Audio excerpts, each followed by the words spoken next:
नमस्कार मित्रों, भागवत गीता यह केवल एक ग्रंथ नहीं बल्कि स्वयं भगवान श्री कृष्ण के श्रीमुख से निकली वह दिव्य वाणी है जो आज से लगभग 5000 वर्ष पूर्व अर्जुन को सुनाई गई थी। वह क्षण केवल कुरुक्षेत्र का युद्ध नहीं था, वह क्षण था मानवता के जागरण का, जब श्री कृष्ण ने जीवन के सबसे गहरे सत्य को उजागर किया।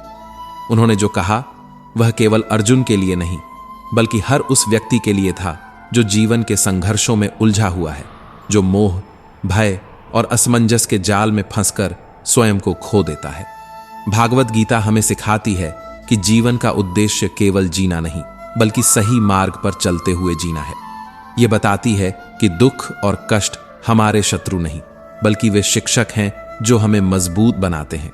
जब हम गीता के उपदेशों को अपने जीवन में उतारते हैं तो मन इतना स्थिर, शांत और दृढ़ हो जाता है कि फिर कोई भी परिस्थिति हमें डिगा नहीं सकती। गीता यह नहीं कहती कि जीवन में समस्याएं न आए, बल्कि यह सिखाती है कि जब समस्याएं आए तो हमारा मन विचलित न हो बल्कि समाधानी रहे। मित्रों, मनुष्य का जीवन बहुत छोटा है। अगर हम केवल अपनी गलतियों से सीखते रह गए तो पूरा जीवन बीत जाएगा। इसीलिए श्री कृष्ण ने हमें गीता का ज्ञान दिया ताकि हम दूसरों के अनुभवों से भी सीख सकें और स्वयं को समय रहते जागृत कर सकें। जो व्यक्ति गीता के उपदेशों को हृदय से अपनाता है उसके लिए हर दुख ज्ञान में, हर असफलता अनुभव में और हर ठोकर एक नई दिशा में बदल जाती है। अगर आप इस वीडियो को श्रद्धा और एकाग्रता से सुन लेते हैं तो केवल आपकी सोच नहीं बदलेगी बल्कि जीवन को देखने का दृष्टिकोण भी बदल जाएगा, क्योंकि गीता केवल धर्म या कर्म की नहीं बल्कि आत्मा, कर्तव्य और जीवन के गूढ़ रहस्यों की व्याख्या है। यह हमें सिखाती है कि सच्ची शक्ति हथियारों में नहीं, संयम में है, और सच्चा विजय किसी और पर नहीं बल्कि स्वयं पर प्राप्त करने में है। इस वीडियो में हमने भागवत गीता की 18 अमूल्य शिक्षाओं को सरल और प्रेरक रूप में प्रस्तुत किया है ताकि आप न केवल समझें बल्कि उन्हें भीतर से महसूस करें। हर शिक्षा को हमने एक कहानी के रूप में जोड़ा है जिससे आप अनुभव कर सकें कि यह ज्ञान केवल शास्त्रों में नहीं, जीवन के हर पल में छिपा है। तो आइए मित्रों, इस दिव्य यात्रा की शुरुआत करें उस ज्ञान से जो स्वयं श्री कृष्ण ने दिया, उस सत्य से जो कालातीत है और उस प्रकाश से जो आज भी हर अंधकार को मिटा सकता है। यह केवल एक वीडियो नहीं बल्कि आत्मा के जागरण, मन के उत्थान और जीवन के सच्चे अर्थ को समझने की एक अनुभूति है। पहली सीख, मोह से मुक्ति। जीवन की सबसे बड़ी जंजीर मोह है और सबसे बड़ा भ्रम यह कि हम इसे प्रेम समझ बैठते हैं। इंसान जब तक दूसरों में सहारा ढूंढता रहेगा तब तक भीतर की शांति उससे दूर भागती रहेगी। तुम्हारे मन की सबसे बड़ी कमजोरी यही होती है कि तुम सोचते हो कोई और तुम्हारा सहारा बनेगा, कोई और तुम्हारे दुख को समझेगा, तुम्हारे दर्द को कम करेगा। लेकिन सच ये है कि जब मुश्किलें दस्तक देती हैं तब जिन लोगों पर तुम्हें सबसे ज्यादा भरोसा होता है वही सबसे पहले चुप हो जाते हैं। तब तुम्हें समझ आता है कि सहारा कभी बाहर नहीं, हमेशा भीतर होता है। जब तक तुम अपने अंदर की शक्ति को पहचानोगे नहीं तब तक हर रिश्ता तुम्हें तोड़ेगा, हर उम्मीद तुम्हें गिराएगी। प्राचीन काल में राजा भरत का जीवन इसका सबसे सुंदर उदाहरण है। राजा भरत एक धर्मात्मा, पराक्रमी और त्यागी राजा। अपने जीवन के अंतिम चरण में उन्होंने राजपाट छोड़ दिया और वन में तपस्या करने लगे। परंतु एक दिन उन्होंने एक हिरण के बच्चे को नदी में बहते देखा। करुणा से भरे हृदय ने उसे बचा लिया, उसकी सेवा में लग गए। लेकिन धीरे धीरे वही करुणा मोह में बदल गई। अब साधना की जगह चिंता ने ले ली। हिरण के बच्चे की चिंता, उसके भोजन की चिंता, उसकी सुरक्षा की चिंता। उन्होंने अपने भीतर का ईश्वर भूलकर उस छोटे से जीव को अपना केंद्र बना लिया। यही तो होता है मोह का जाल। ये हमेशा प्रेम की तरह दिखता है लेकिन धीरे धीरे तुम्हें तुम्हारे मार्ग से हटा देता है। मोह तुम्हें बांधता नहीं, धीरे धीरे तुम्हारे अंदर की शक्ति को खोखला कर देता है। राजा भरत का ध्यान अब आत्मा पर नहीं, हिरण पर था, और जब मृत्यु आई तो उनका मन उसी हिरण में अटका रहा। यही कारण था कि अगले जन्म में उन्होंने हिरण के रूप में जन्म लिया। सोचो, एक राजा जिसने राज्य छोड़ा, तपस्या की, ज्ञान पाया लेकिन एक क्षण के मोह ने उसे वापस उसी संसार में बांध दिया जहां से वह मुक्त होना चाहता था। फिर भी उनकी आत्मा जागृत थी। हिरण रूप में भी उन्हें यह एहसास रहा कि मोह ने उन्हें गिराया है। उन्होंने उसी जन्म में अपने मोह को छोड़कर ईश्वर का ध्यान किया और अंततः मोक्ष को पाया। यह कथा केवल एक पुरानी कहानी नहीं है, यह हर उस इंसान की कहानी है जो किसी व्यक्ति, किसी वस्तु, किसी भावना से इतना जुड़ जाता है कि खुद को भूल जाता है। मोह हमेशा प्यारा लगता है, पर उसका अंत हमेशा पीड़ा में होता है, क्योंकि मोह हमें बाहर जोड़ता है, जबकि सच्चा प्रेम हमें भीतर जोड़ता है। जीवन में जब तक तुम किसी चीज या व्यक्ति के जाने से टूटते रहोगे, तब तक तुम्हारा आत्मबल अधूरा रहेगा। मोह छोड़ना त्याग नहीं है, यह समझना है कि कुछ भी सदा के लिए नहीं है। और जब तुम यह मान लेते हो कि कोई भी चीज स्थायी नहीं है, तब तुम दुख से नहीं, जीवन से जुड़ते हो। तुम्हारा मन शांत हो जाता है और भीतर की शक्ति जाग उठती है।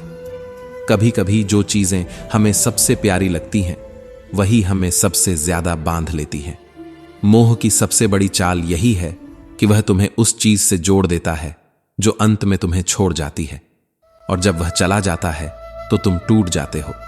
लेकिन शायद वहीं से शुरू होती है तुम्हारी असली जागृति, क्योंकि जब सब कुछ चला जाता है तब तुम्हें अपने भीतर की आवाज सुनाई देती है।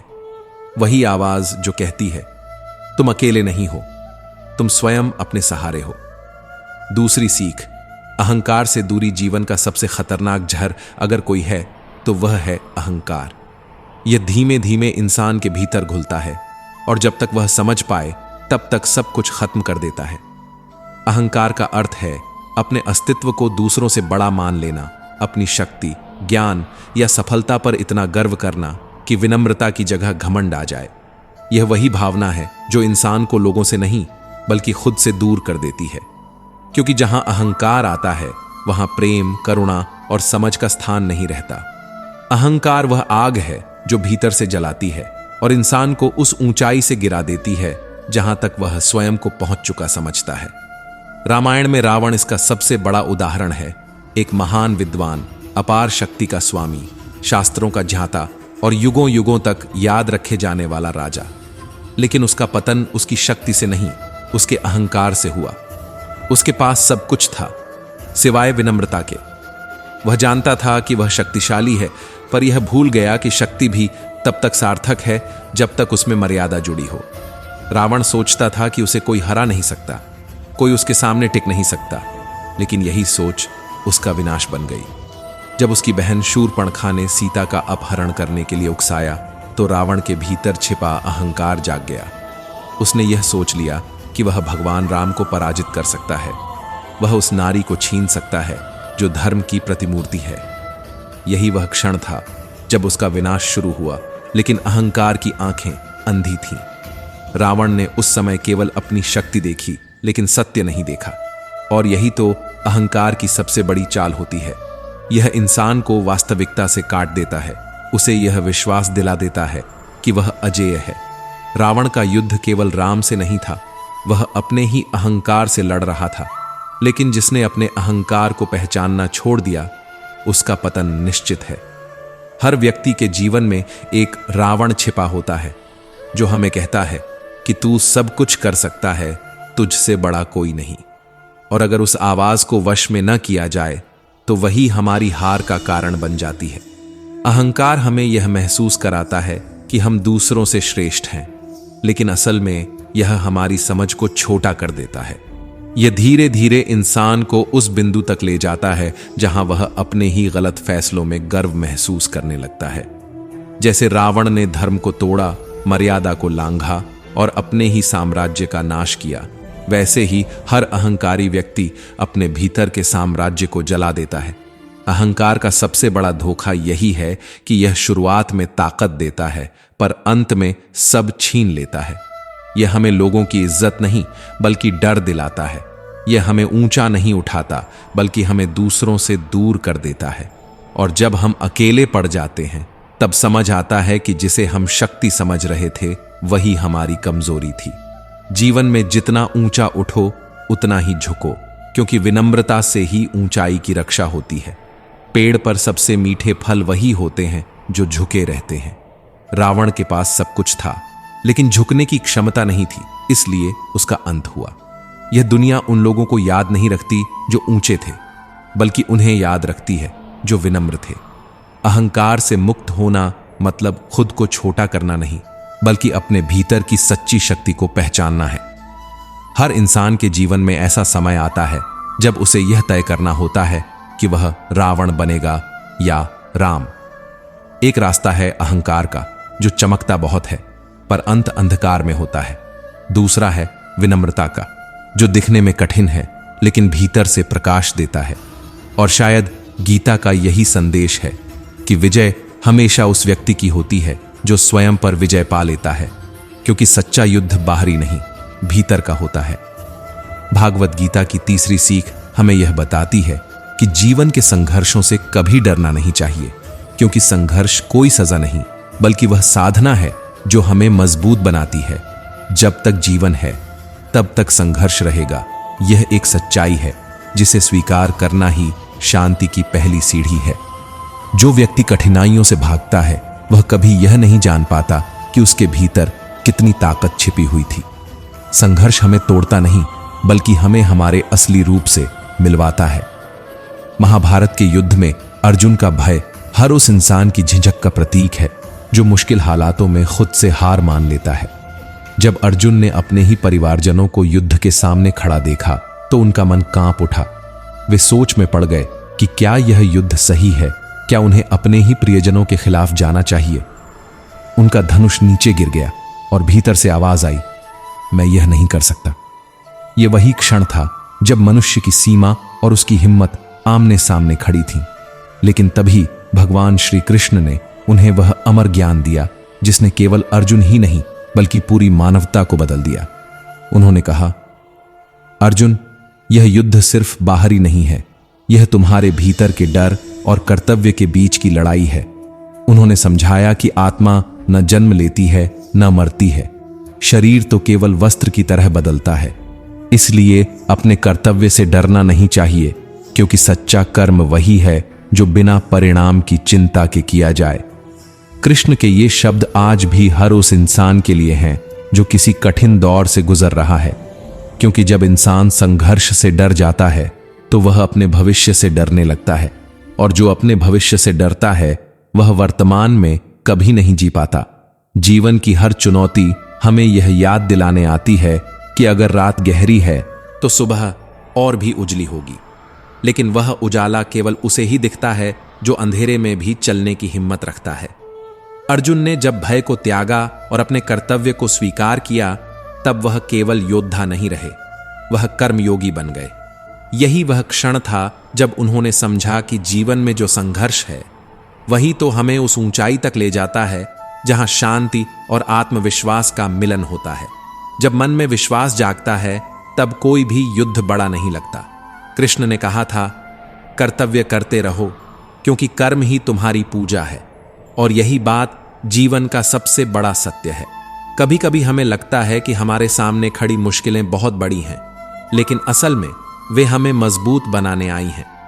जैसे सोना आग में तपकर ही चमकता है, वैसे ही इंसान भी संघर्षों से गुजरकर ही अपना असली मूल्य पहचानता है। अगर अर्जुन उस दिन डरकर पीछे हट जाते तो न धर्म की विजय होती, न इतिहास में उनका नाम होता। इसलिए जब जीवन तुम्हें परखे तो पीछे मत हटना, क्योंकि हर कठिन पल तुम्हारे भीतर छिपे अर्जुन को बाहर लाने आया है। याद रखो, संघर्ष का मतलब हार नहीं होता।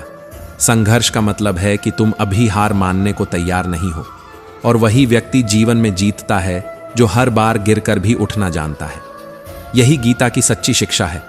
साहस रखो, कर्म करते रहो, क्योंकि परिणाम ईश्वर के हाथ में है। जो कर्म पर विश्वास रखता है वह भय से मुक्त हो जाता है। संघर्ष से भागने वाले कभी जीवन की गहराई को नहीं समझ पाते, क्योंकि जो दर्द झेलता है वही जीवन की सच्चाई जानता है। अर्जुन की तरह हर इंसान के जीवन में वह क्षण आता है जब वह खुद से कहता है, मैं अब नहीं कर सकता, लेकिन तभी भीतर कहीं से आवाज आती है, तुम कर सकते हो। वही आवाज, वही चेतना, वही आत्मविश्वास कृष्ण का रूप है। और जब इंसान उस आवाज को सुन लेता है तब उसके सामने कोई भी युद्ध मुश्किल नहीं लगता। भागवत गीता की चौथी सीख हमें यह सिखाती है कि जीवन में सबसे बड़ी शक्ति निर्भयता है। जब मनुष्य के भीतर से भय समाप्त हो जाता है, तब उसके सामने कोई भी शक्ति टिक नहीं सकती। जो व्यक्ति निर्भय होकर जीना सीख लेता है, वह केवल जीवन नहीं जीता, वह जीवन को जीत लेता है। भय ही वह दीवार है जो हमें हमारे ईश्वर, हमारे कर्म और हमारे सत्य से दूर रखती है। और जब यह दीवार गिर जाती है, तब इंसान अपने भीतर छिपे दिव्य रूप को पहचानने लगता है। प्राचीन काल में हिरण्यकशिपु नाम का असुर राजा था, शक्तिशाली, अहंकारी और अत्याचारी। वह खुद को भगवान समझता था। उसकी शक्ति इतनी थी कि देवता भी उसका सामना करने से डरते थे। लेकिन उसके अपने ही घर में उसका सबसे बड़ा विरोधी था, उसका पुत्र प्रहलाद, एक छोटा सा बालक, लेकिन दिल में भगवान विष्णु के लिए अटूट भक्ति और अडिग विश्वास। जहां भय होता है वहां भक्ति कमजोर पड़ जाती है, लेकिन जहां सच्चा विश्वास होता है वहां भय का कोई अस्तित्व नहीं रहता। प्रहलाद ने अपने जीवन से यह साबित कर दिया। हिरण्यकशिपु ने हर संभव प्रयास किया कि उसका पुत्र भगवान विष्णु का नाम लेना छोड़ दे। कभी उसे सर्पों से घिरा गया, कभी आग में डाला गया, कभी ऊंचे पर्वत से फेंका गया, लेकिन हर बार प्रहलाद मुस्कुराया। उसकी आंखों में न डर था, न गुस्सा, बस शांति। क्योंकि जिसे अपने ईश्वर पर विश्वास होता है, उसे किसी परिणाम का भय नहीं होता। यही निर्भयता का सबसे बड़ा रूप है। जब मृत्यु सामने हो, तब भी मन अडिग रहे। कभी सोचा है, ऐसा साहस कहां से आता है? यह साहस किसी युद्ध भूमि से नहीं, किसी अस्त्र शस्त्र से नहीं, यह साहस भीतर के विश्वास से आता है। जब इंसान यह समझ जाता है कि उसके हर कदम के साथ ईश्वर खड़े हैं, तब वह किसी परिस्थिति से डर नहीं सकता। डर तभी तक होता है जब हम यह सोचते हैं कि हम अकेले हैं, लेकिन जब यह समझ आती है कि मैं अकेला नहीं, मेरे साथ वही है जो सृष्टि चला रहा है, तब जीवन एकदम बदल जाता है। हिरण्यकशिपु ने क्रोध में पूछा, कहां है तेरा भगवान? क्या वह इस खंभे में भी है? और प्रहलाद ने शांत भाव से कहा, हां, भगवान हर जगह हैं। यह केवल एक उत्तर नहीं था, यह निर्भयता का प्रतीक था। वह क्षण था जब सत्य और अहंकार आमने सामने खड़े थे। और जब हिरण्यकशिपु ने उस खंभे पर प्रहार किया, तब उसी निर्भय विश्वास से भगवान प्रकट हुए, नरसिंह रूप में, आधा मनुष्य, आधा सिंह, लेकिन पूरा सत्य।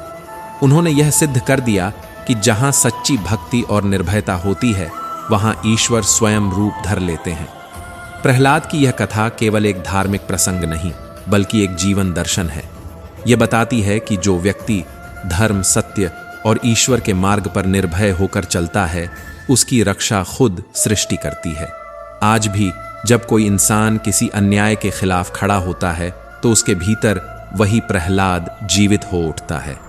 और जब कोई अपने डर में दब जाता है, तब उसके भीतर का हिरण्यकशिपु जीत जाता है। इसलिए जीवन में यह चुनाव हर दिन करना पड़ता है। क्या हम अपने भीतर के प्रहलाद को जगाएंगे या अपने भय को? निर्भयता का अर्थ यह नहीं कि जीवन में डर की स्थितियां नहीं आएंगी। इसका अर्थ यह है कि जब डर सामने आए, तब भी तुम्हारा विश्वास न डगमगाए।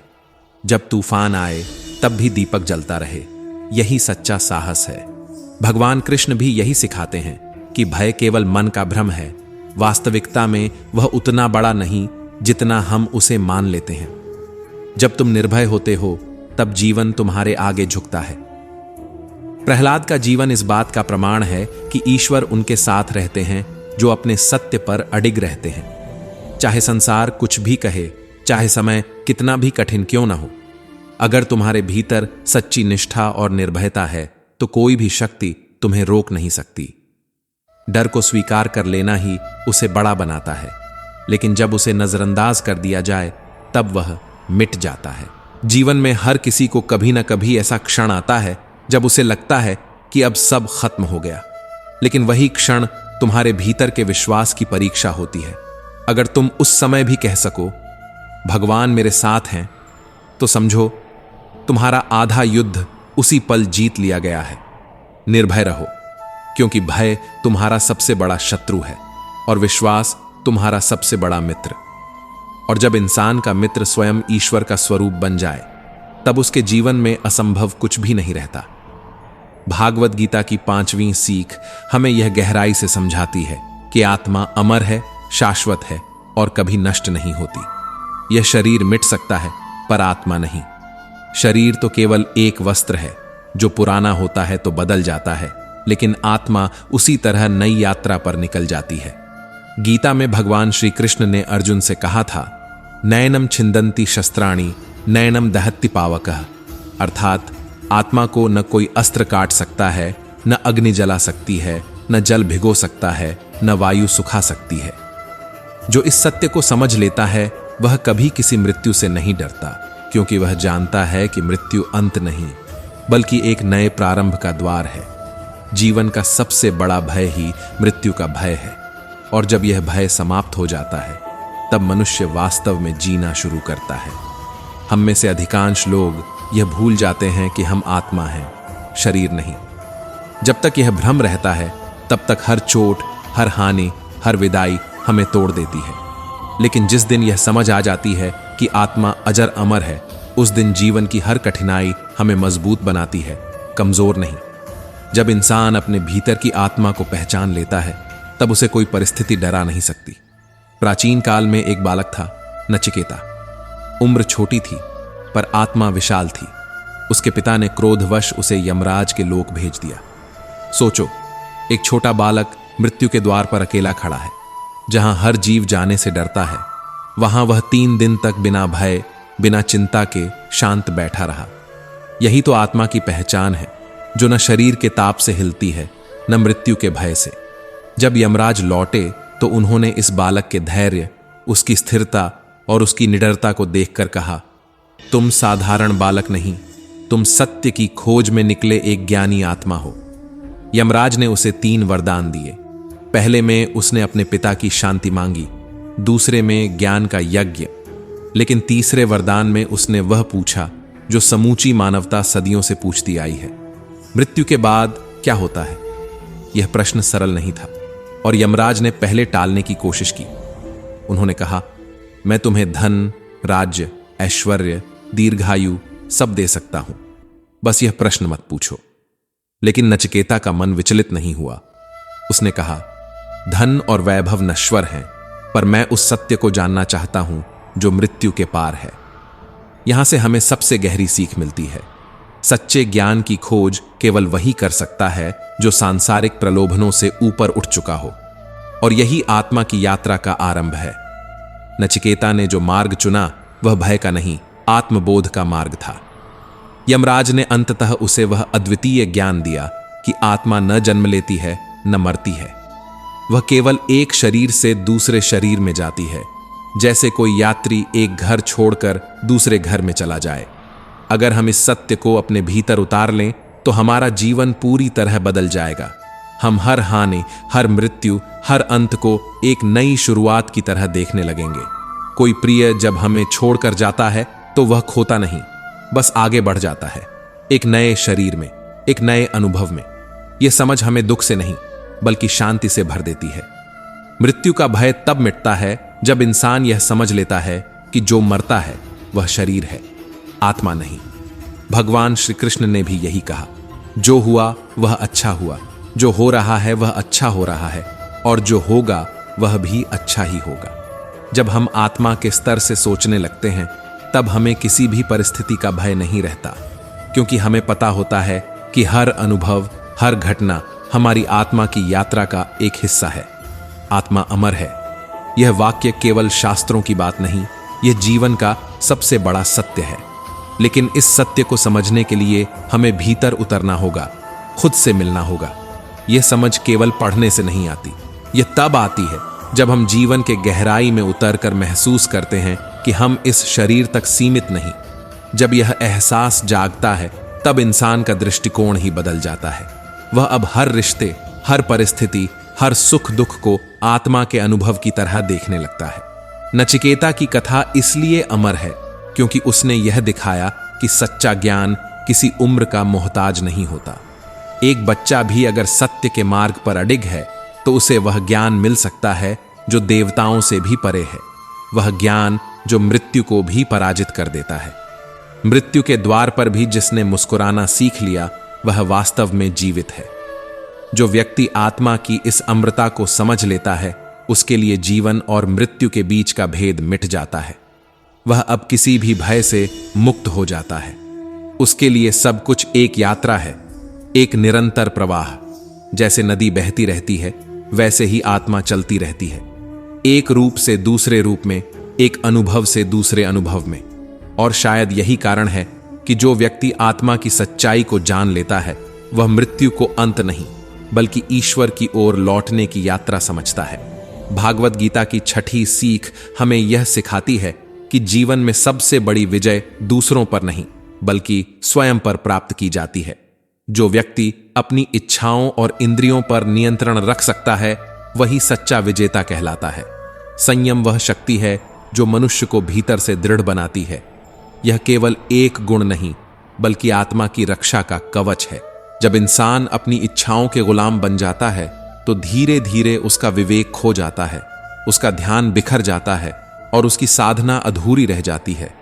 लेकिन जब वह संयम को अपना लेता है, तब वह संसार के सबसे कठिन प्रलोभनों के बीच भी शांत रह सकता है। जैसे कमल का फूल कीचड़ में खिलकर भी निर्मल रहता है। प्राचीन काल में विश्वामित्र एक महान आर्षि थे, ज्ञान, शक्ति और तप के प्रतीक। उन्होंने अपनी साधना से वह स्थान प्राप्त किया जहां केवल कुछ ही आत्माएं पहुंच पाती हैं। उनकी तपस्या इतनी प्रबल थी कि देवता तक चिंतित हो उठे। इंद्रदेव को भय हुआ कि विश्वामित्र की शक्ति कहीं स्वर्ग के संतुलन को न डिगा दे। इसीलिए उन्होंने उनकी परीक्षा लेने के लिए अप्सरा मेनका को भेजा। मेनका की सुंदरता अनुपम थी, उसकी मुस्कान वसंत जैसी और उसकी दृष्टि इतनी मोहक कि पत्थर भी पिघल जाए। विश्वामित्र का ध्यान टूटा, उनकी साधना भंग हुई और वे उस माया में खो गए जिसे वे वर्षों से जीतने का प्रयास कर रहे थे। यही तो जीवन का सबसे बड़ा विरोधाभास है। जब तुम सोचते हो कि अब तुम मजबूत हो गए हो, तभी जीवन तुम्हारी परीक्षा लेता है। और वह परीक्षा हमेशा उसी रूप में आती है जहां तुम्हारी सबसे बड़ी कमजोरी छिपी होती है। विश्वामित्र के साथ भी यही हुआ। उन्होंने जितनी शक्ति साधना से पाई थी, उतनी ही जल्दी मोह ने छीन ली। लेकिन सच्चा साधक वही होता है जो अपनी गलती से गिरकर भी फिर उठता है। विश्वामित्र ने जब यह समझ लिया कि उन्होंने अपनी इंद्रियों पर नियंत्रण खो दिया है, तब उन्होंने स्वयं को कोसा नहीं, बल्कि उन्होंने खुद को फिर से साधना में झोंक दिया। उन्होंने अपने भीतर की इच्छाओं को बुझाने की नहीं, समझने की कोशिश की। यही संयम का असली अर्थ है, किसी भावना को दबाना नहीं, बल्कि उसे पहचानना और उस पर अधिकार पाना।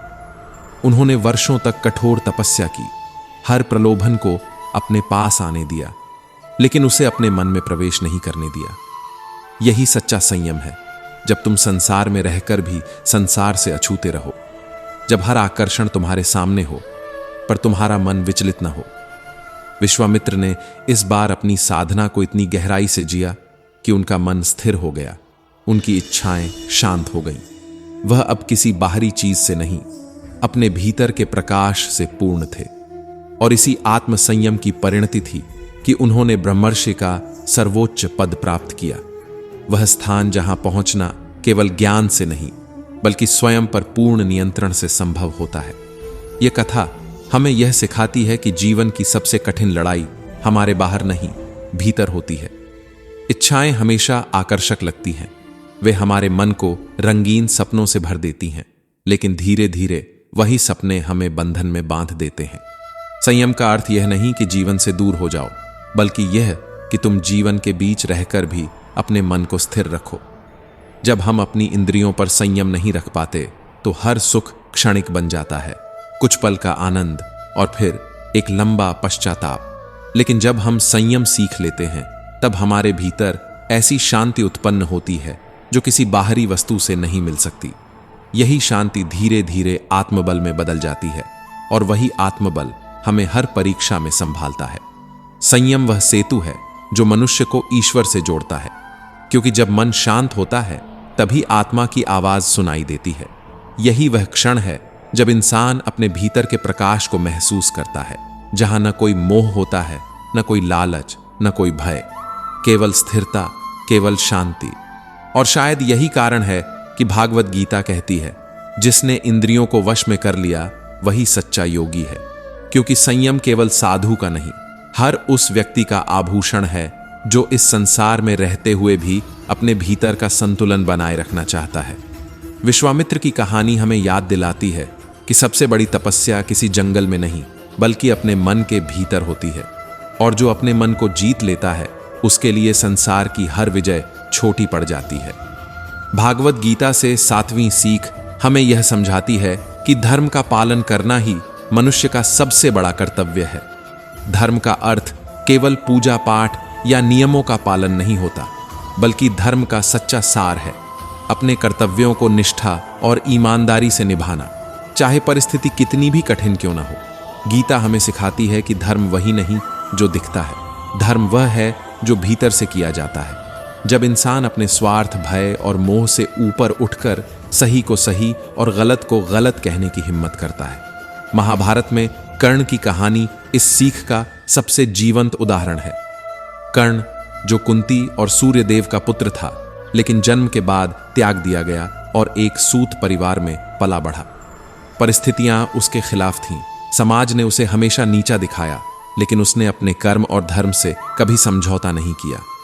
वह जानता था कि उसके हिस्से में कठिनाइयां हैं, पर उसने उन्हें अपनी कमजोरी नहीं बनने दिया।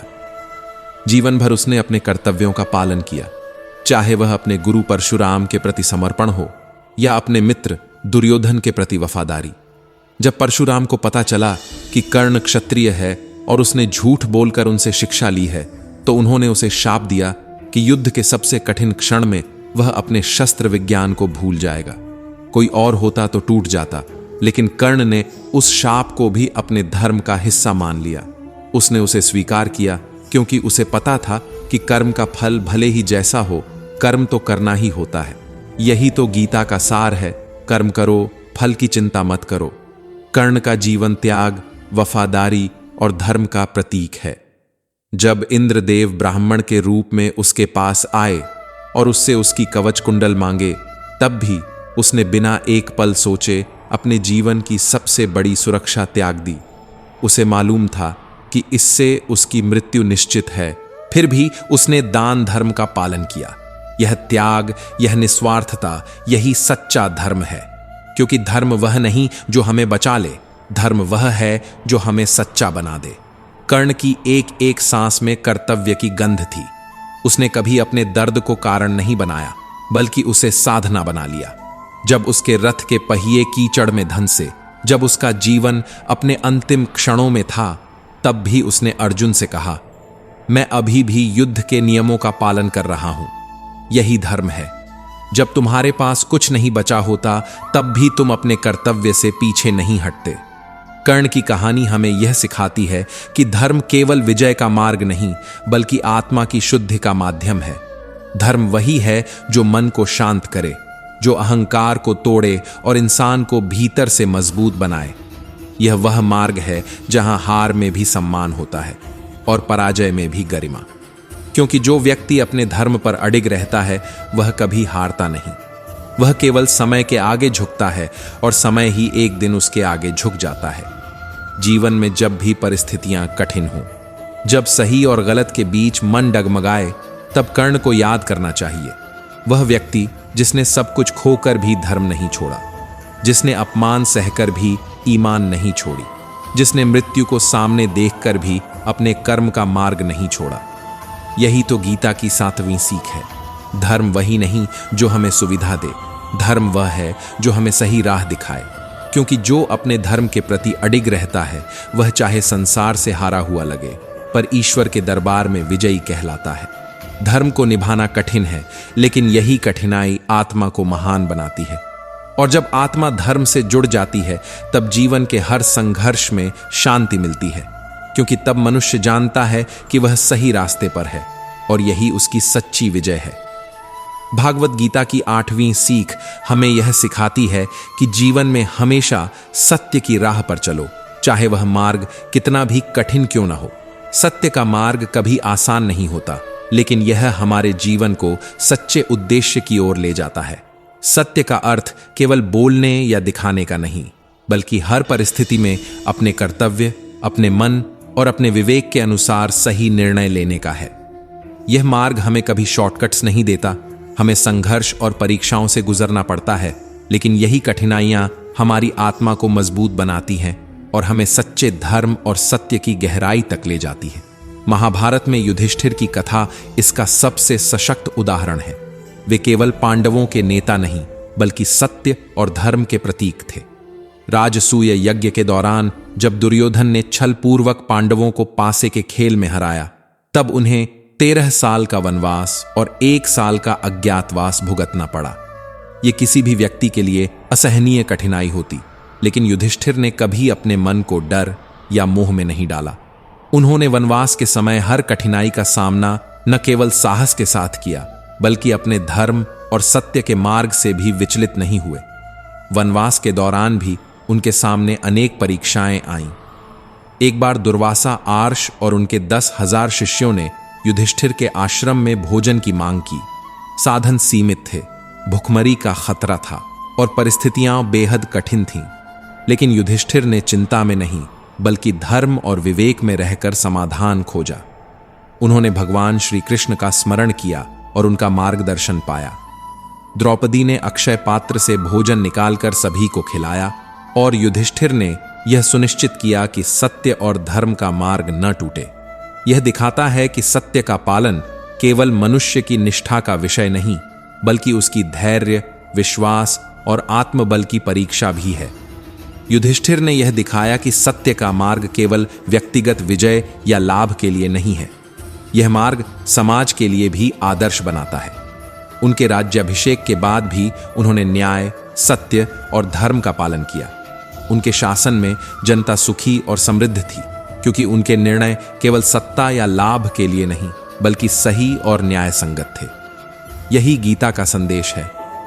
जब मनुष्य अपने कर्म और निर्णय में सत्य का मार्ग अपनाता है, तो उसकी आत्मा स्थिर होती है, उसके कर्तव्य स्पष्ट होते हैं और उसकी सफलता केवल भौतिक नहीं, बल्कि आध्यात्मिक और स्थायी होती है। युधिष्ठिर की कथा हमें यह भी सिखाती है कि कठिनाइयां और परीक्षाएं हमेशा आएंगी। जीवन में कभी भी आसान रास्ता नहीं मिलता और सत्य का पालन हमेशा संघर्ष और त्याग के साथ आता है। लेकिन यही संघर्ष हमें मजबूत बनाता है, हमें अपने अंदर के भय, मोह और असत्य के बंधनों से मुक्त करता है। जो व्यक्ति कठिन परिस्थितियों में भी सत्य और धर्म का मार्ग नहीं छोड़ता, उसका मन स्थिर, आत्मा शुद्ध और जीवन सार्थक बन जाता है। यही कारण है कि गीता कहती है कि सत्य का मार्ग हमेशा कठिन होता है, लेकिन वही मार्ग हमें सच्चे उद्देश्य, स्थायी सफलता और आत्मिक शांति की ओर ले जाता है। सत्य का मार्ग केवल कर्तव्य की राह नहीं, बल्कि जीवन की सबसे बड़ी परीक्षा है। जब हम कठिनाइयों में भी अपने धर्म का पालन करते हैं, जब हम भय और मोह के बावजूद सही निर्णय लेते हैं, तब हम वास्तव में आत्मा की स्वतंत्रता और जीवन का उच्चतम सार समझ पाते हैं। युधिष्ठिर की तरह हम भी अपनी परिस्थितियों के बावजूद सत्य के मार्ग पर अडिग रह सकते हैं, और यही हमें जीवन में सच्ची विजय और स्थायी सम्मान दिलाता है। भागवत गीता का 9वां विचार हमें यह सिखाता है कि जीवन में कर्म करो, परंतु उसके फल की चिंता मत करो। यही निष्काम कर्म का सार है और यही सच्चा योग है। जीवन में अक्सर हम अपने प्रयासों को फल से जोड़ देते हैं। सोचते हैं कि अगर मेहनत का फल सही नहीं मिला तो हमारा प्रयास व्यर्थ गया। गीता हमें सिखाती है कि ऐसा सोचना हमें अस्थिर और दुखी बनाता है। जो व्यक्ति कर्म करता है लेकिन फल की अपेक्षा नहीं करता, वह स्थिर, संतुष्ट और शक्तिशाली बनता है। एक प्राचीन कथा इस सिद्धांत को स्पष्ट करती है। एक साधु जंगल में कठोर तपस्या कर रहे थे। उनकी तपस्या से प्रसन्न होकर भगवान उनके पास आए और वरदान मांगने को कहा। साधु ने कहा, प्रभु, मुझे यह आशीर्वाद दें कि मैं हर कार्य बिना फल की चिंता किए कर सकूं। भगवान ने उन्हें आशीर्वाद दिया और साधु ने जीवन भर इसी मार्ग का पालन किया। उन्होंने न केवल स्वयं का परोपकार किया, बल्कि जंगल, वृक्षों और जीव जंतुओं की सेवा में भी निष्ठा दिखाई। वह जानवरों की देखभाल करते, पेड़ों को पानी देते, जरूरतमंदों की मदद करते और कभी यह नहीं सोचते थे कि उनके प्रयास का क्या परिणाम होगा। साधु का जीवन यह दिखाता है कि जब हम कर्म को फल से जोड़कर नहीं करते, तब हमारे कार्य में वास्तविक शक्ति उत्पन्न होती है।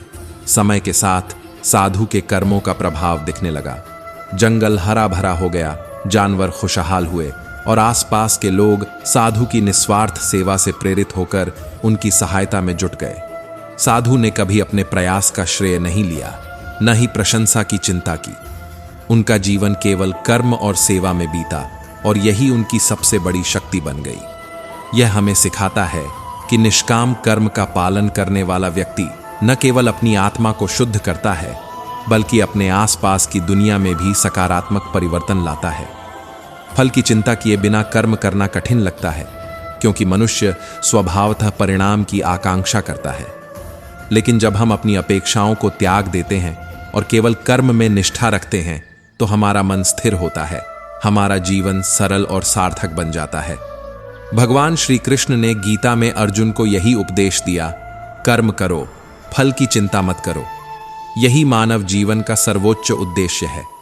जो व्यक्ति इस मार्ग को अपनाता है, वह न केवल अपने जीवन में मानसिक शांति और संतोष पाता है, बल्कि उसके कर्म दूसरों के लिए भी प्रेरणा और मार्गदर्शन बनते हैं। निष्काम कर्म जीवन को अर्थपूर्ण बनाता है, मनुष्य को भय, मोह और असत्य से मुक्त करता है और उसे आत्मा के वास्तविक आनंद और योग की ओर ले जाता है। भागवत गीता की 10वीं सीख हमें यह सिखाती है कि आत्मनियंत्रण और इंद्रियों पर विजय पाना जीवन में सफलता और शांति का मूल आधार है। जब तक मनुष्य अपनी इच्छाओं और भावनाओं को नियंत्रित नहीं कर सकता, तब तक वह अपने जीवन के वास्तविक उद्देश्य को प्राप्त नहीं कर सकता। इंद्रियों और मन के मोह हमें अक्सर हमारे मार्ग से भटका देते हैं और बाहरी दुनिया की मोह माया में उलझाकर हम अपनी आंतरिक शक्ति और आत्मा के स्वरूप को भूल जाते हैं। आत्मनियंत्रण केवल साधना का अंग नहीं, बल्कि जीवन की सबसे बड़ी परीक्षा है, जो हमें स्थिर, निश्चयात्मक और साहसी बनाती है। एक प्राचीन कथा इसके महत्व को स्पष्ट करती है। महर्षि विश्वामित्र अपनी कठोर तपस्या और साधना के लिए प्रसिद्ध थे। उनकी तपस्या इतनी प्रबल थी कि इंद्रदेव तक उनसे भयभीत हो गए। उन्होंने विश्वामित्र की तपस्या भंग करने के लिए अप्सरा मेनका को भेजा। मेनका की मोहक सुंदरता और आकर्षण ने विश्वामित्र के मन को भटका दिया और उन्होंने साधना छोड़ दी। इस मोड़ पर यह दिखता है कि मनुष्य कितना भी तपस्वी क्यों न हो, यदि उसका मन और इंद्रियां नियंत्रित नहीं है, तो कोई भी कठिन तप या साधना निरर्थक हो सकती है। लेकिन समय आने पर जब विश्वामित्र को अपनी गलती का एहसास हुआ, उन्होंने दृढ़ निश्चय किया कि अब वह फिर कभी मोह और इंद्रियों की आड़ में भटकेंगे नहीं। उन्होंने मेनका को त्याग कर पुनः कठोर तपस्या आरंभ की और इस बार अपने मन और इंद्रियों पर पूर्ण नियंत्रण रखा। उन्होंने हर प्रलोभन को अपने भीतर प्रवेश नहीं करने दिया, चाहे वह सुंदरता हो, प्रशंसा हो या सांसारिक लालच। उनकी अडिग साधना और आत्मनियंत्रण ने उन्हें महान आर्ष शक्ति और ज्ञान प्रदान किया और अंततः उन्हें ब्रह्मर्षि का पद प्राप्त हुआ। विश्वामित्र की यह कथा हमें यह सिखाती है कि जीवन में हमारी असली शक्ति हमारे भीतर है। इंद्रियों और भावनाओं पर विजय पाने के लिए साहस, धैर्य और अडिग निश्चय की आवश्यकता होती है। जब हम अपनी इच्छाओं और मोह से ऊपर उठते हैं, तो हम अपने कर्म और साधना में पूरी निष्ठा और स्थिरता के साथ लग सकते हैं। आत्मनियंत्रण केवल बाहरी सफलता नहीं देता, बल्कि यह हमारी आत्मा को भी उन्नत करता है, मन को शुद्ध करता है और जीवन में स्थायी शांति प्रदान करता है। जीवन में कई बार हम अपने बाहरी वातावरण, मोह माया और कठिनाइयों के प्रभाव में बह जाते हैं। हम दूसरों की बातों, स्वार्थ और भ्रम में उलझकर अपने मूल उद्देश्य को भूल जाते हैं। विश्वामित्र ने यह उदाहरण पेश किया कि चाहे कितनी भी कठिनाइयां आएं, चाहे संसार की सुंदरता और आकर्षण कितने भी प्रबल हों, यदि हम आत्मनियंत्रण का मार्ग अपनाते हैं, तो कोई शक्ति हमें हमारे उद्देश्य से नहीं भटका सकती।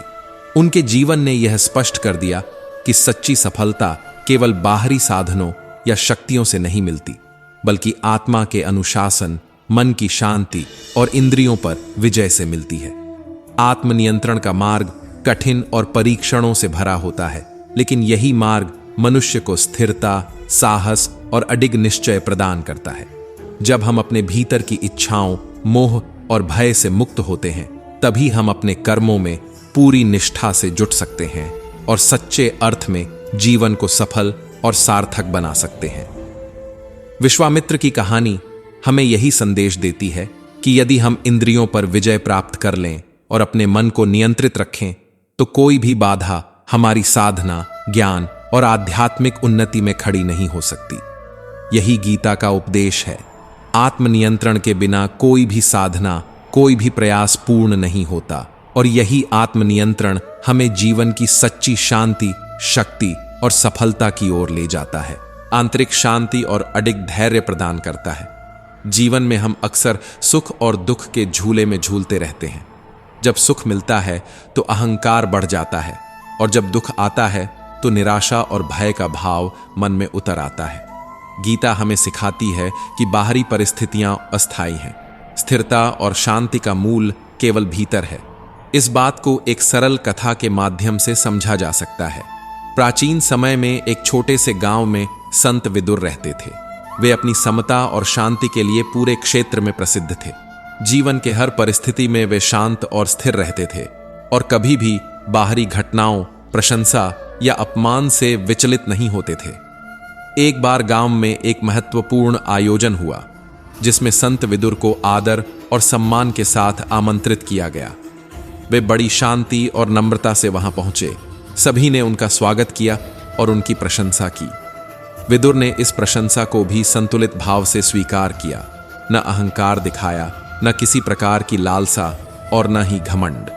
उनके भीतर की स्थिरता और शांति सभी को प्रभावित कर गई। कुछ समय बाद उसी गांव में कुछ लोगों ने विदुर के खिलाफ झूठी अफवाहें फैलाईं। उनका अपमान किया गया, उनका मजाक उड़ाया गया।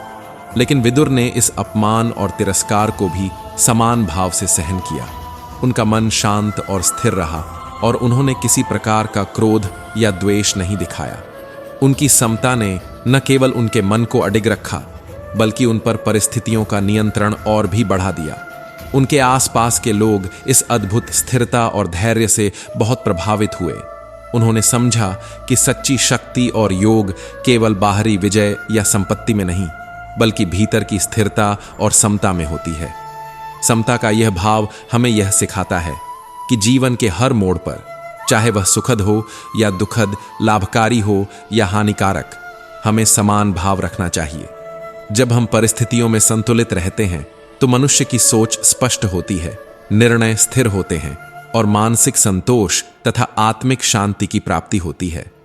जीवन में कोई भी परिस्थिति, चाहे वह जय हो या पराजय, सुख हो या दुख, स्थायी नहीं होती। इसके बावजूद यदि हम अपने मन और भावनाओं को नियंत्रित रख सकते हैं तो हम किसी भी स्थिति में विचलित नहीं होते और हमारी आंतरिक शक्ति मजबूत बनी रहती है। विदुर की कहानी यह स्पष्ट करती है कि समता केवल ज्ञान या विचार नहीं बल्कि अभ्यास और अनुभव का परिणाम है।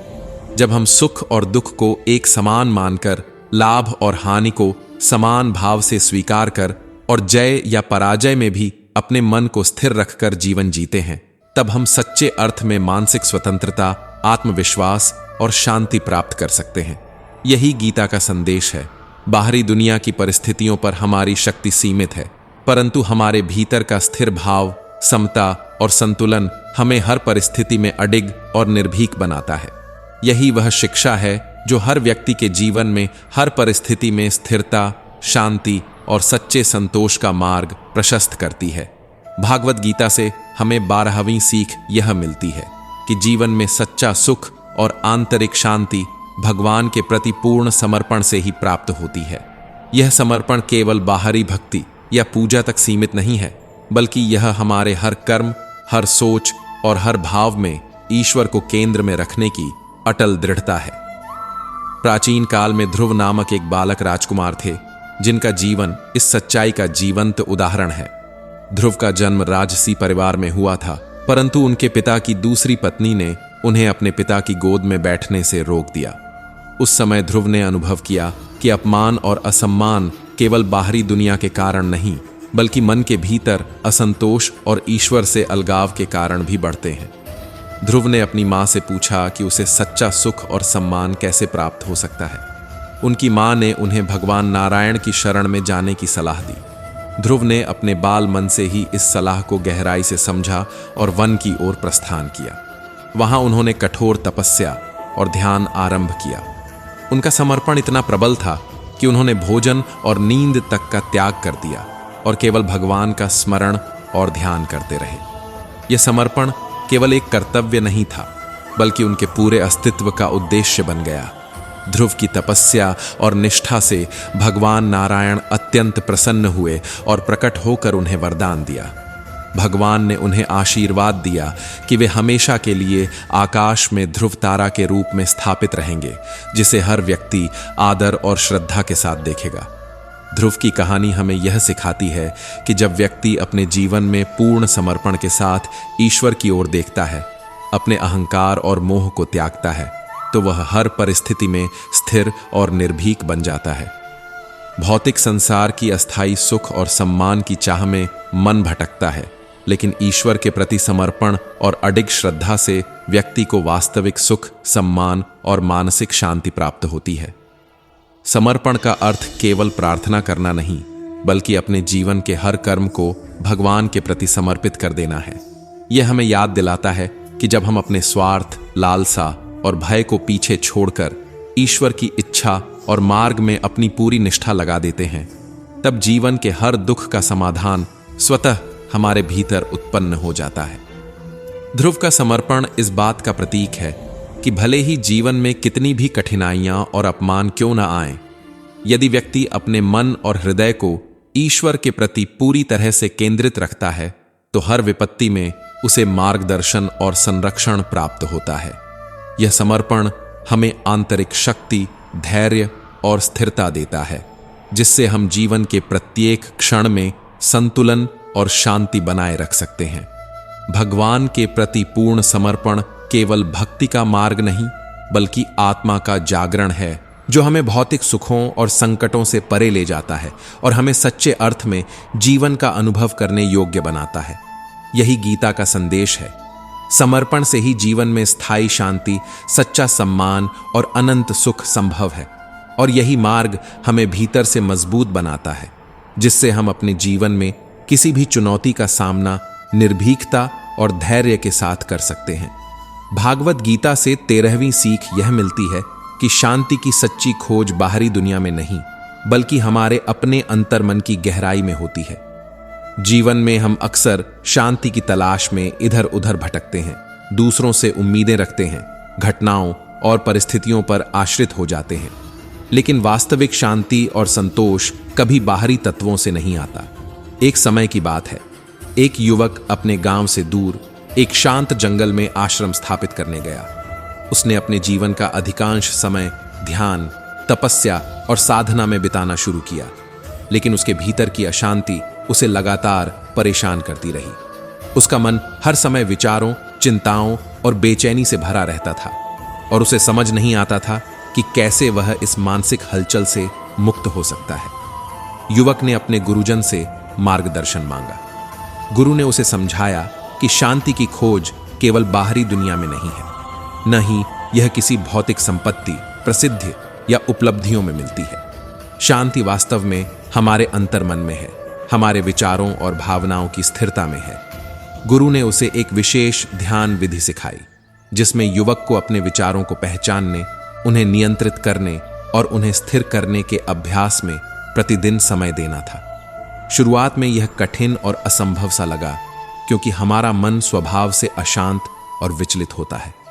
लेकिन युवक ने हिम्मत नहीं हारी। उसने लगातार प्रयास करना जारी रखा और हर दिन ध्यान में बैठकर अपने मन की गति और विचारों को समझने और स्थिर करने की प्रैक्टिस की। धीरे धीरे उसके भीतर परिवर्तन शुरू हुआ। उसका मन अब उतना विचलित नहीं होता था। वह अपने विचारों में संतुलन महसूस करने लगा। उसकी अंदरूनी अशांति कम होने लगी और वह प्रत्येक परिस्थिति में अधिक स्थिर और संतुलित रहने लगा। उसने अनुभव किया कि जब हम अपने अंतर्मन की गहराई में जाते हैं, अपने विचारों को नियंत्रित और संयमित करते हैं, तो हम बाहरी घटनाओं और परिस्थितियों से प्रभावित नहीं होते। उसकी आंतरिक दुनिया अब उसकी शांति का स्रोत बन गई थी और उसने अपने जीवन में एक अद्भुत स्थिरता और संतोष पाया। भागवत गीता से 14वीं सीख यह मिलती है कि सच्चा ज्ञान आत्मज्ञान में है। अपने आप को जानना और अपनी आत्मा का साक्षात्कार करना ही वास्तविक समझ और शक्ति है। यह केवल पुस्तकों या दूसरों की बातों से प्राप्त नहीं होता, बल्कि स्वयं के अनुभवों, अपनी अंतरात्मा की आवाज को सुनने और अपने जीवन के हर पहलू को समझने से प्राप्त होता है। एक समय की बात है, एक छोटे से गांव में अर्जुन नामक एक युवक रहता था, जो अपने जीवन में कई कठिनाइयों और संघर्षों से जूझ रहा था। वह निरंतर सोचता रहता था कि क्यों उसे इतनी चुनौतियां मिलती हैं और कैसे वह इनसे बाहर निकल सकता है। उसकी बेचैनी और भ्रम की स्थिति देखकर उसके गुरु ने उसे मार्गदर्शन देने का निश्चय किया। एक दिन अर्जुन ने अपने गुरुदेव से प्रश्न किया, गुरुदेव, मुझे जीवन के संघर्षों से कैसे निपटना चाहिए? मैं बार बार गिरता हूं और उठने की शक्ति भी कभी कभी कम लगती है। गुरुदेव ने मुस्कान के साथ उसे उत्तर दिया, अर्जुन, संघर्ष से मत डरो, यही तुम्हें मजबूत बनाते हैं। जैसे कुरुक्षेत्र के धर्म युद्ध में तुम्हें अपने अंतर्निहित धर्म को समझने और निभाने के लिए युद्ध करना पड़ा, वैसे ही जीवन के संघर्ष तुम्हें अपनी असली स्थिति, अपनी शक्ति और अपनी कमजोरी का एहसास कराते हैं। संघर्ष तुम्हें भीतर से मजबूत बनाते हैं और आत्मा को जागृत करते हैं। हर कठिनाई, हर चुनौती तुम्हारे लिए एक अवसर है खुद को जानने और अपनी क्षमताओं का साक्षात्कार करने का। अर्जुन ने गुरुदेव के शब्दों को गहराई से समझा और अपने जीवन में आत्मनिरीक्षण करना शुरू किया। उसने देखा कि हर संघर्ष केवल उसके खिलाफ नहीं है, बल्कि उसके भीतर छिपी शक्तियों और संभावनाओं को बाहर लाने का माध्यम है। जब वह कठिनाई में फंसता तो अब वह डरता नहीं, बल्कि अपने मन और आत्मा की शक्ति को महसूस करता। उसने यह समझा कि बाहरी परिस्थितियों का डर या असफलताओं का भय हमें कमजोर नहीं बनाता, बल्कि हमारी आत्मा का असली स्वरूप तब उभरता है जब हम इन अनुभवों का सामना धैर्य और समझ के साथ करते हैं। युवक अर्जुन ने हर संघर्ष को एक अवसर माना, अवसर अपनी आत्मा को जानने, अपनी सीमाओं और क्षमताओं को पहचानने का। उसने अनुभव किया कि जब हम अपने अंदर झांकते हैं, अपने मन और आत्मा को समझते हैं, तो जीवन की असंख्य परेशानियां केवल मार्गदर्शक बन जाती हैं। हर गिरावट उसे और मजबूत बनाती, हर कठिनाई उसे और जागरूक करती और हर विपत्ति उसे अपने सच्चे आत्मा स्वरूप की ओर खींचती। उसने जाना कि आत्मज्ञान केवल ज्ञान प्राप्त करना नहीं है, बल्कि अपने भीतर के डर, मोह, अहंकार और कमजोरियों को पहचानना और उन्हें परास्त करना है। भागवत गीता से 15वीं सीख यह मिलती है कि कर्म ही पूजा है और निष्काम कर्म ही सच्ची भक्ति है। जीवन में केवल शब्दों या दिखावे से पूजा नहीं होती, बल्कि अपने कर्मों में निष्ठा, समर्पण और ईश्वर के प्रति श्रद्धा के साथ किया गया कार्य ही असली पूजा कहलाता है। एक समय की बात है, एक छोटे से गांव में गोविंद नामक किसान रहता था, जो अपनी मेहनत, लगन और ईमानदारी के लिए पूरे गांव में प्रसिद्ध था। गोविंद का जीवन सरल था, लेकिन उसकी समझ गहरी थी। वह हर सुबह सूरज की पहली किरण के साथ उठता, अपने खेतों में जाता, बीज बोता, पौधों की देखभाल करता और सुनिश्चित करता कि उसकी फसल स्वस्थ और समृद्ध हो।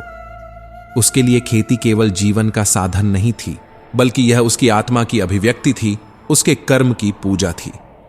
एक दिन गांव से गुजर रहे एक ज्ञानी संत ने देखा कि गोविंद प्रातःकाल से ही अपने खेतों में कर्मयोगी की तरह लगे हुए हैं। संत ने उनके समर्पण और लगन को महसूस किया और पास जाकर उनसे पूछा, गोविंद, तुम्हें रोजाना इतनी मेहनत करने की प्रेरणा कहां से मिलती है? क्या यह केवल जीवन निर्वाह के लिए है या कुछ और? गोविंद ने मुस्कुराते हुए उत्तर दिया, महाराज, मैं अपने काम में ईश्वर को देखता हूं। जब मैं बीज बोता हूं, उसे पानी देता हूं, पौधों की देखभाल करता हूं और अंत में फसल काटता हूं, तो मुझे यह अनुभूति होती है कि यह सब भगवान की कृपा है। मेरा प्रत्येक कर्म उसी पूजा का हिस्सा है।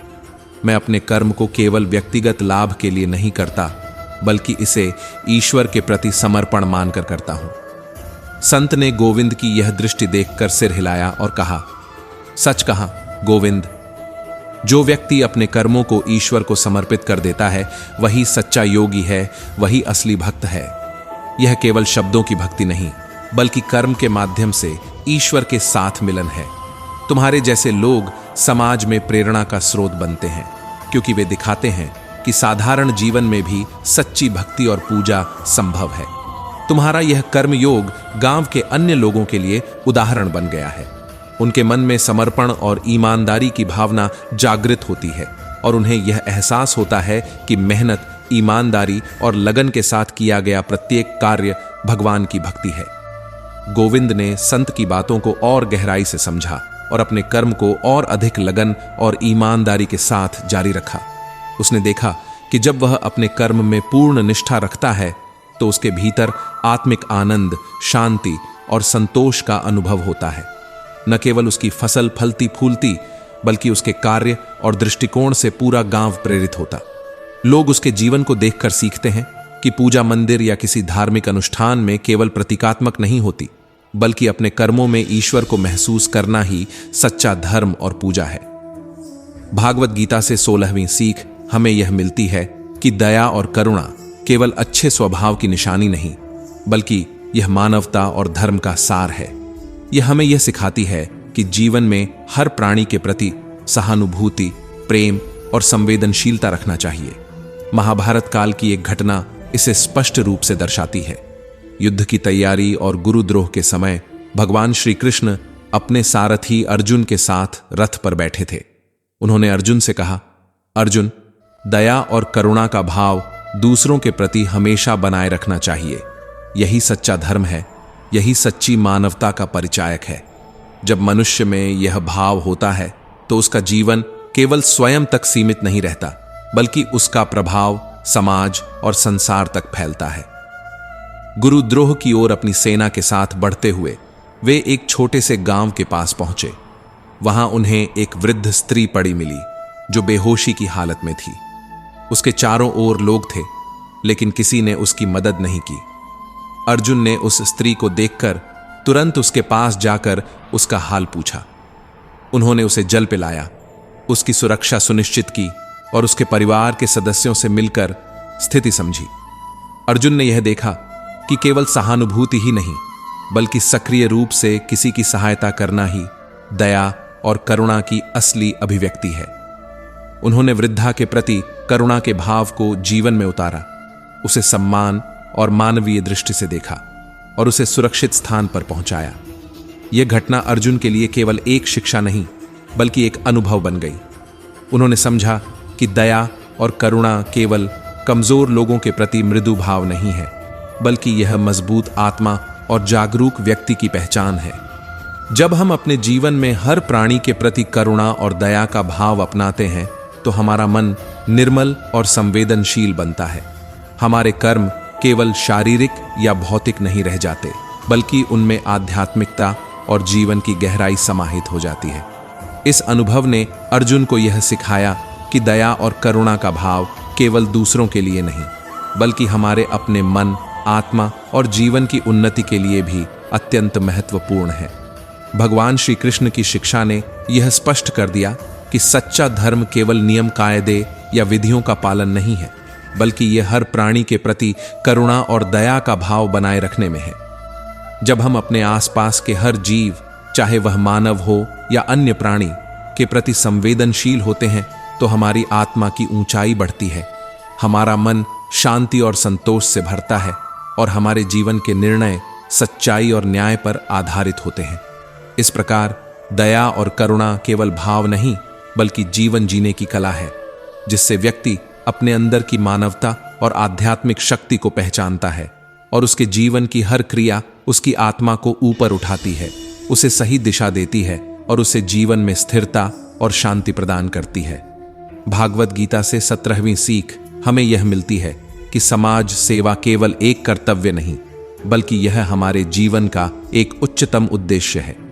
समाज सेवा के माध्यम से हम अपने भीतर की मानवता को पहचानते हैं, अपने कर्मों में अर्थ जोड़ते हैं और दूसरों के जीवन में सकारात्मक परिवर्तन लाने की शक्ति पाते हैं। कभी कभी केवल शब्दों से यह समझाना कठिन होता है कि दूसरों की भलाई के लिए किए गए छोटे छोटे प्रयास कितने महत्वपूर्ण होते हैं। इसलिए कहानियां हमें इस सच्चाई को गहराई से महसूस कराती हैं। ऐसी ही एक कहानी है जिसमें एक युवक राम ने अपने जीवन में समाज सेवा को अपना सर्वोच्च लक्ष्य बना लिया। राम का जीवन केवल अपने लिए नहीं, बल्कि अपने गांव के लोगों के लिए समर्पित था। वह हर सप्ताह गांव के बच्चों के लिए एक शिक्षा केंद्र चलाता था। उसका उद्देश्य केवल पढ़ाई कराना नहीं था। राम का यह समर्पण केवल बच्चों तक सीमित नहीं था, बल्कि उसके द्वारा गांव के बुजुर्गों, महिलाओं और जरूरतमंदों की मदद करने से पूरे समाज में एकता और भाईचारे की भावना मजबूत हुई। वह मानता था कि जब समाज का प्रत्येक सदस्य शिक्षित और जागरूक होगा, तभी समाज वास्तव में प्रगति की दिशा में आगे बढ़ेगा। एक दिन राम गांव के प्रमुख से मिले। उन्होंने मुस्कुराते हुए राम से पूछा कि क्या उसकी सेवाओं में कोई कमी या कठिनाई आ रही है। प्रमुख ने उत्तर दिया, राम, तुम्हारी समाज सेवा से हम सभी अत्यंत प्रभावित हैं। तुम्हारे जैसे लोग ही हमारे समाज के आधार हैं। तुम्हारा समर्पण न केवल बच्चों के भविष्य को उज्जवल बना रहा है, बल्कि पूरे गांव में एक नई ऊर्जा और प्रेरणा का संचार कर रहा है। यह सुनकर राम का हृदय गर्व और संतोष से भर गया, लेकिन वह यह समझता था कि समाज सेवा कभी भी केवल प्रशंसा या सम्मान के लिए नहीं की जाती, बल्कि यह कर्म और धर्म का सर्वोच्च रूप है। राम की समाज सेवा ने गांव के प्रत्येक व्यक्ति पर गहरा प्रभाव डाला। बच्चों को शिक्षा मिलने से उनका जीवन बदल गया। उनकी सोच और दृष्टिकोण विकसित हुए और युवा पीढ़ी में ज्ञान और जिम्मेदारी की भावना उत्पन्न हुई। समाज में सुधार, एकता और सहयोग की भावना बढ़ी और लोग महसूस करने लगे कि जब हम अपने समय, शक्ति और संसाधनों को दूसरों के कल्याण के लिए समर्पित करते हैं, तो केवल समाज ही नहीं, बल्कि हमारा स्वयं का जीवन भी समृद्ध और अर्थपूर्ण बनता है। इस कथा से हमें यह स्पष्ट सीखने को मिलता है कि समाज सेवा केवल दान या किसी भौतिक सहायता तक सीमित नहीं है, बल्कि यह हमारे अंदर की संवेदनशीलता, करुणा और मानवता को प्रकट करती है। जब हम दूसरों की भलाई के लिए निरंतर प्रयास करते हैं, तो हमारे कर्मों में ईश्वर का प्रकाश दिखाई देता है। समाज सेवा से हमारी आत्मा को शांति, संतोष और संतुलन प्राप्त होता है और हमें यह एहसास होता है कि जीवन का वास्तविक उद्देश्य केवल स्वयं की सफलता नहीं, बल्कि दूसरों के जीवन में बदलाव लाना भी है। राम की कहानी हमें यह सिखाती है कि समाज सेवा में सबसे बड़ी शक्ति होती है निरंतरता और सच्चा समर्पण। हर छोटा प्रयास, चाहे वह किसी बच्चे को पढ़ाना हो, बुजुर्गों की सहायता करना हो या गांव में एकता और सहयोग का संदेश फैलाना, समय के साथ बड़े बदलाव में परिणत होता है। इस प्रकार समाज सेवा न केवल हमारे समाज के लिए वरदान है, बल्कि यह हमारे अपने जीवन को भी गहराई, उद्देश्य और सार्थकता प्रदान करती है।